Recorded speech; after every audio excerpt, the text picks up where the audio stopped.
Big boss opportunity కూడా RGV గారి వల్ల వచ్చింది అని ఒక రూమర్ ఉంది. లేదే నిజమేనా? హ్మ్. ఆర్జీవి గారి వల్ల. ఇప్పుడు ఒక కంటెంట్ ఒక తెలిసిన ఫేమ్ ఉన్న అమ్మాయో లేదా ఏ విధంగా పాపులర్ అయిన అమ్మాయి కావాలి హ్మ్. కదా! హ్మ్. అలా అయినప్పుడు నాకేమి ఆర్జీవి గారి వల్ల వచ్చింది అలా ఏం లేదండి. హ్మ్. నాకు ఇంకా ముగ్గురు నేను, ఆషు ఇంకెవరో ముగ్గురం వెళ్తే కూడా ఆయన నాకు సపోర్ట్ చేశారు. బయట నాకు లోపల ఉన్నాను నాకు తెలీదు కదా! హ్మ్. అని అన్నారు. లేదు. Because we have good terms అంతే. నేను బాగానే మాట్లాడేవాళ్ళు. ఇప్పటికి ఏదైనా అవసరం నేను చేస్తే మాట్లాడతారు. అంతే. హ్మ్. అలానే ఓవర్ లిమిట్స్ దాటేసి పోను నేను. హ్మ్. హ్మ్. సో, బిగ్ బాస్ ఎక్స్‌పీరియన్స్ ఎలా అనిపించింది? బిగ్ బాస్ లోపల ఏం తెలీదబ్బా! హ్మ్. అంటే మీరు ఇందాక అన్నట్టు ఒక స్పోర్ట్స్ ప్లేయర్‌కి మైండ్ గేమ్ చాలా ఇంపార్టెంట్. హ్మ్. ఆ మైండ్‌తోనే గేమ్ ఆడాలి వాళ్ళు. ఏ స్పోర్ట్స్ హ్మ్. తీసుకున్నా అవును. కూడా మైండ్ గేమే ఇంపార్టెంట్. హ్మ్. అంత మైండ్ గేమ్ ఉండి, అంత స్పోర్ట్స్‌లో ఒక 10 ఇయర్స్ ఎక్స్‌పీరియన్స్ ఉండి, బిగ్ బాస్ హౌస్‌లో ఎందుకు థర్డ్ వీక్‌లోనే బయటకొచ్చేయాల్సొచ్చింది? ఇప్పుడు ఓకే. రియాలిటీ చూసుకుంటే నేను ఏదైనా ఇప్పుడున్న 2 వారాలని ఏదైనా చాలా టఫ్ ఇచ్చాను. మీరు చూడండి మళ్ళీ. హ్మ్. ఎక్కడ నేను కాంప్రమైజ్ అవ్వలా. హ్మ్. ఏ వేలో కాంప్రమైజ్ అవ్వలా. హ్మ్. అవునా కదా! అంటే మైండ్ గేమ్ కంటే ఆ అగ్రెసివ్‌నెస్ ఎక్కువ కనిపించింది. నాకు అక్కడ అగ్రెసివ్‌గా లేనందుకే నేను బయటకొచ్చా. నాకు హ్మ్. కోపం లేనందుకే నేను బయటకొచ్చానేమో అనుకున్నా. హ్మ్. ఎందుకంటే అందరూ బయటకొచ్చిన తర్వాత లేదు నువ్వు అక్కడ అరియానా నిన్ను బ్యాక్ నుంచి ఇలా తోసినప్పుడు నువ్వు గట్టిగా అరవాలి అమ్మాయి మీద. హ్మ్. నువ్వు అమ్మాయిని కొట్టాలి అది ఇది అన్నారు. హ్మ్. నేను ఎక్స్‌క్యూజ్ చేశాను అమ్మాయిని. అదే మన మైనస్ ఏమో అనుకున్నా. అంటే అతి మంచితనమే మైనస్ ఏమో అనుకున్నా నేను. హ్మ్. ఎందుకంటే నాకు అమ్మాయి నన్ను బ్యాక్ నుంచి వచ్చి తోసేస్తే నేను పడిపోయాను నేను. అవును. అవును. అది చేయకూడదు. అప్పుడు నిజంగానే నాకు చాలా పెయిన్ గూడా వచ్చింది నాకు. మరి అది ఉన్నప్పుడు నేను ఆమెతో గొడవ పెట్టుకోవాలి అన్నారు. హ్మ్. మనకి రియల్ లైఫ్‌లో అంత గొడవ అంత పెట్టుకొని ఉన్నప్పుడు మనకు ఎలా వస్తది అది నేచర్‌గా బై నేచర్ రాదు గదా! హ్మ్. సో, అది ఓహో! అనుకున్నాను. నేను బయటకొచ్చిన తర్వాత అన్నారు. "మీరు నువ్వు అమ్మాయిని ఎక్స్‌క్యూజ్ చేయగూడా ఉండాలి. ఎప్పుడైనా బిగ్ బాస్‌కి గట్టిగా గొడవ పెట్టుకునేవాళ్ళు, నెగెటివ్‌గా మాట్లాడేవాళ్ళే కావాలి" అన్నారు. హ్మ్. అంత నెగెటివ్ నేను చూడలేనులే అన్నా. హ్మ్. అంతే. నేనేదైనా అంత సీరియస్‌గా తీసేసుకొని చేసేయాలని అనుకోను. బట్ స్పోర్ట్స్ అంటారా? ఏదైనా సరే నేనున్నప్పుడు ఏదైనా సరే ప్రతి దానిలో నేను ఉండేదాన్ని. బట్ ఓన్లీ కెమెరా దగ్గరికెళ్ళి నేను యాక్ట్ చేయాల్సిన అవసరం నాకు లేదు. చాలామంది చేసేవాళ్ళు అక్కడ. హ్మ్. ఏమి చేయకుండా కెమెరా దగ్గరికెళ్ళి మాటలు చెప్పేవాళ్ళు. ఆ తర్వాత అంటే experience see there is the mentality.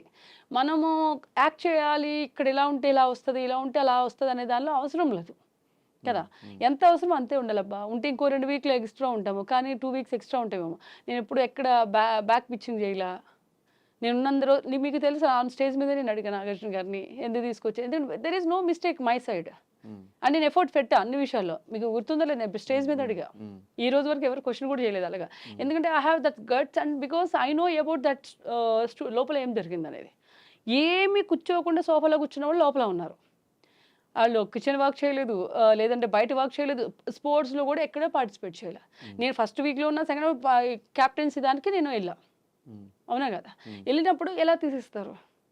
దమ్ముగా కూర్చున్న వాళ్ళు ఉన్నారు అందులో. హ్మ్. మరి యాక్టివ్‌గా ఉన్నవాళ్ళు ఎందుకు బయటకొచ్చారు? అదే హ్మ్. క్వెషన్ ఏసాను నేను. అంటే ఓన్లీ పనులు చేస్తేనో, లేదంటే అట్లా ఉంటేనో షో కాదు కదా! జనానికి నచ్చేలా మనం ఏదో ఒకటి చేస్తూ ఉండాలి ఏం కదా! జేయాలి? అంటే ఒకళ్ళ మీద ఒకళ్ళు మాటలు చెప్పాలా? ఏమో మేబీ వాటి వల్లే ఆ ఇష్యూస్ అంటే వల్లే మనమేంటో ఆడియన్స్‌కి నేననేదేంటంటే అర్థమైపోవాలి. ఒకళ్ళు కూర్చొని హ్మ్. రొమాంటిక్‌గా పక్కన కూర్చొని ఇలా చేతులు ఇలా నలుపుకుంటూ లేకపోతే ఇంకోటి అది కావాలా జనాలకి? హ్మ్. హానెస్ట్‌గా ఉన్నది కావాలి. హ్మ్. నేను హానెస్ట్‌గా ఉన్నా.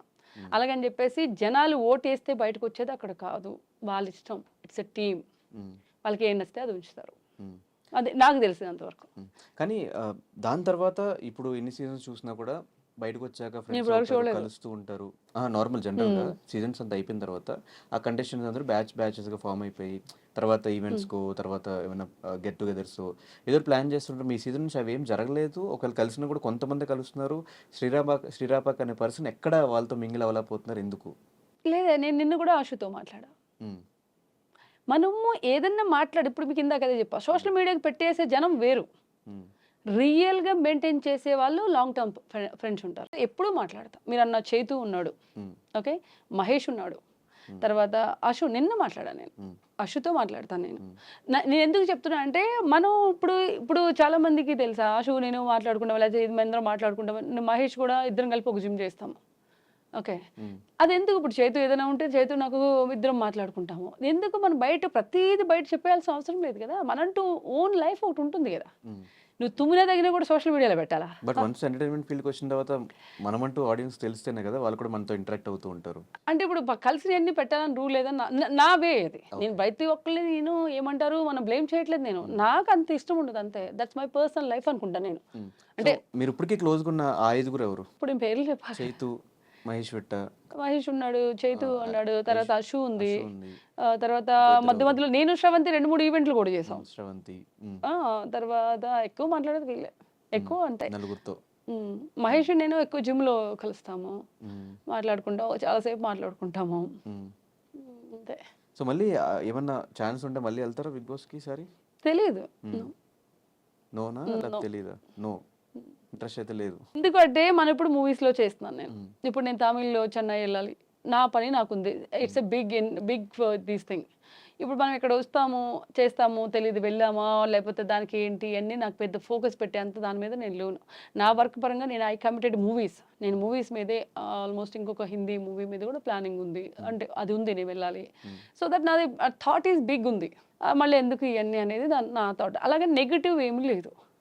అది in case if I get time definitely I'll go. Bigg Boss contestants అందరూ బిగ్ బాస్ అయిన తర్వాత బిగ్ బాస్ వల్ల చాలా ఫేమ్ వచ్చింది, బిగ్ బాస్ మా అందరికి ప్లస్ అయిందని చెప్తూ ఉంటారు. సో మీకు బిగ్ బాస్ అనేది ఫేమ్ని తీసుకొచ్చిందా? మీకు ఒక పాజిటివ్ అయిందా? ఫినాన్షియల్గా ఏమన్నా స్టేబుల్ అయ్యారా? లేదు, బిగ్ బాస్ అనేది అక్కడ ఆళ్ళిచ్చే మనీ వరకే. తర్వాత నేను దేనికి వెళ్ళలేదు, దేనికి సార్ అక్కడ ఏం ఎలా ఉంటదంటే, ఇప్పుడు స్టార్ మా అయినా ఏదైనా సరే వాళ్ళకి బాగా క్లోజ్‌గా ప్రతిరోజు ర్యాపో ఉన్న వాళ్ళతోనే అన్నీ అదవుతదేమో నాకు తెలీదు. I am into totally cinema. TV కన్నా కూడా సినిమాకి ఎక్కువ నేను. అండ్ దానివల్ల నాకు ముందు ఫేమ్ రాలేదు. అంతకు ముందే నాకు ఫేమ్ ఉంది. రైట్? ఎక్కువ మంది వరల్డ్ వైస్‌గా చెప్తున్నా. నేను ఇండియా వైస్‌గా చెప్తున్నాను నేను. నేను ఎక్కడైనా బయట ఎళ్ళినప్పుడు కూడా నాకు ఎక్కువ మంది నాకు ఔట్ ఆఫ్ కంట్రీ వెళ్ళినప్పుడు కూడా నేను ఇంతకుముందు కూడా ఇంటర్వ్యూలో చెప్పా. They call RGV heroine. నాకు అలా పిలుస్తారు.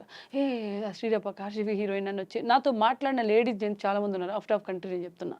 నేను ఇక్కడ గురించి నేను మాట్లాడలే. సో అలా అంటే ఆ ఫేమ్ ఓన్లీ ఆర్‌జీవీ గారి త్రూ ఉన్నదే ఇంకా ఉంది కదా! అంతకుముందే నాకు అదొచ్చింది. బికాజ్ కోవిడ్‌లో నేను తెలియని మనిషి అంటూ ఎవరు లేరు. It is true or not? Yes. So అది ఫేమ్ ఆల్రెడీ వచ్చేసింది. బిగ్ బాస్ అందరూ చూడొచ్చు. అప్పుడైతే ప్రతి ఒక్క తెలుగు, తమిళ్ అన్ని ఇండస్ట్రీ వాళ్ళు చూసారు. సో నేను దాని మించి నాకు దీని వల్లేనే నాకు ఫేమ్ వచ్చిందని నేను ఎప్పుడు అనుకోలేదు. అలా ఏం లేదు, ఉంది. ఉన్న దానిలో ఇది కూడా ఒకటి యాడ్ అయింది. కానీ వచ్చిన ఫేమ్ నిలబెట్టుకోవడం చాలా కష్టం. ఒకవేళ ఆర్‌జీవీ గారి సినిమా తర్వాత మీరు కంటిన్యూస్‌గా సినిమాలు చేసుంటే మేబీ జనాలు ఇంకా రికగ్నైజ్ చేసి ఇంకా ఎక్కువ మీతో టచ్‌లో ఉండి మిమ్మల్ని మేము చూస్తూ ఉండేవాళ్ళమేమో. ఆఫ్టర్ ఇంత గ్యాప్ తీసుకున్న తర్వాత నేను చేశాను. ఒక 3 సినిమాలు చేసా. మరి అది లేట్ అవుతూ వస్తుంది. ఆళ్ళు రిలీజ్ చేసుకోవాలి. అలాంటి ఇప్పుడు ఆర్‌పీ పట్నాయక్ గారు ఉన్నారు. మరి ఆయన సినిమా చేశాను నేను. రిలీజ్ అనేది మన చేతిలో ఉండదు. వాళ్ళ చేతిలో ఉంటది. అది కాకుండా మధ్యలో నేను ఒక 1 ఇయర్ నేను బ్రేక్. నా పర్సనల్ దాని మీద నేను వెళ్ళా. అది పొలిటికల్‌కి. So I mean to almost 1 year పైన నేను దూరం ఉన్నా. అది కూడా ఫేమే అనుకోవాలి. మరి పొలిటికల్‌గా కూడా నేను వెళ్ళాను కదా! అది కూడా వచ్చినాయి కదా! ఆడియన్స్‌కి నేను దూరం లేను. పొలిటికల్‌గా కూడా దగ్గరగానే ఉన్నాను కదా! లాస్ట్ 1 ఇయర్ అంతా పొలిటికల్‌లో ఉన్నాను కదా! అవి కూడా వచ్చినాయి కదా!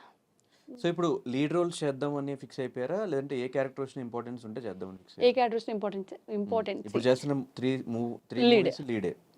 దీని తర్వాత ఏ క్యారెక్టర్ వస్తే మీరు చేయడం రెడీ. ఈ పాయింట్ వల్లే ఇది సినిమా నడుస్తుంది అన్న క్యారెక్టర్ నాకు వస్తే అది 1 మినిట్ ఉన్నా కూడా నేను చేస్తాను. మళ్ళీ నేకుల్ లాంటి రోల్స్ వచ్చి ఒకవేళ ఆర్‌జీవీ గారు డైరెక్టర్ కాకుండా వేరే డైరెక్టర్ అయితే చేయను. చేయరు. ఇన్కేస్ ఆర్‌జీవీ గారు అయితే మళ్ళీ ఇంకో సినిమా ఏమైనా చేస్తే అలాంటివి చేయను. ఇంకా అలాంటివి చేయరు. చేయను. దాన్ని పక్కన పెట్టేసినట్టే. ఒకసారి చేసినది రెండోసారి అవసరం లేదు. ఓకే. సో కమింగ్ టు మరణం. సో రిలీజ్ కాబోతుంది, రెడీగా ఉంది. సో ఈ ఫిలిం గురించి ఏం చెప్తారు? ఇది ఒక dream travelling, about to dream travelling. So ఇందులో ఏమంటే 2 వేరియేషన్ ఆఫ్ క్యారెక్టర్ ఉంటుంది నాది. ఒకటి లైక్ ఒక ఫ్రెండ్స్ మధ్య జరిగే స్టోరీలో నా వేరియేషన్ 2 విధాలుగా నన్ను చూడొచ్చు. Especially climax.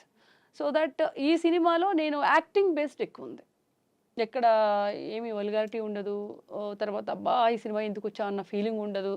ప్రతి ఒక్కళ్ళు ఎంజాయ్ చేసే ఫిలిం మరణం అంటే.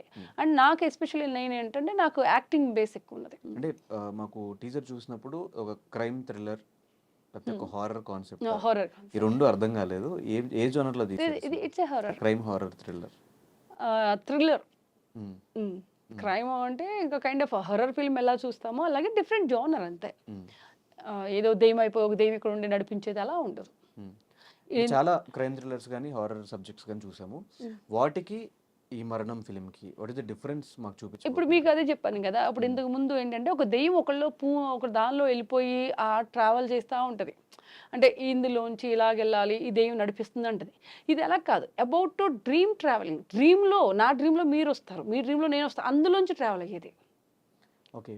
ఇలాంటి డ్రీమ్ ఫిలిం రీసెంట్గా ఏదో సినిమా చూసాను నేను, కన్నప్పన సంథింగ్ ఏదో తమిళ్ ఫిలిం. ఎలా ఉంటుంది?